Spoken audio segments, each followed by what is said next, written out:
The evolution of diversity in cosmetics is an issue becoming more and more important to women of color all over the world. Many companies are making a conscious effort to appeal more towards women of color. Marketing to these women makes an ample amount of sense considering that women of color spend $7.5 billion in the cosmetic industry every year. Places with more people of color are beginning to contribute more to the profit of the cosmetic industry. For example, emerging markets are growing the most in China, India, and Brazil for MAC Cosmetics. It also makes sense to reach out to people of color because it is projected that by 2040, Caucasian consumers will be in the minority. In 1994, supermodel Iman Abdul-Majid created a cosmetic line of makeup for women of color. She emphasized the fact that the line was not just for black women, but women of color specifically.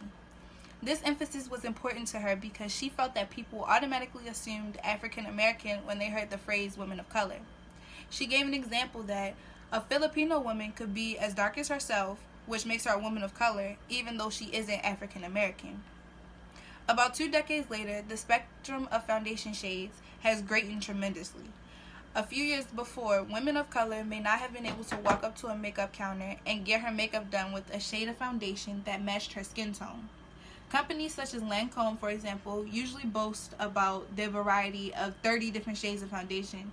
However, only 5 of them may be for women of color.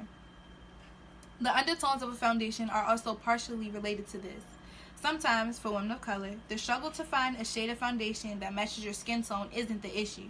The issue is finding one with the correct shade and undertone. Even with the correct shade of foundation, you can still look gray, red, and sometimes other colors underneath the surface of your makeup. For all cosmetic companies, expanding shades of foundation makes the most sense as far as expanding business goes. People are moving everywhere, and babies are being born with many different mixes of ethnicities. This is crucial because the importance of this issue is also with the textures of the makeup as well as the shades. A woman of color from America versus a woman of color from France may differ in undertones and textures. Humidity and other weather effects have a large impact on makeup as well.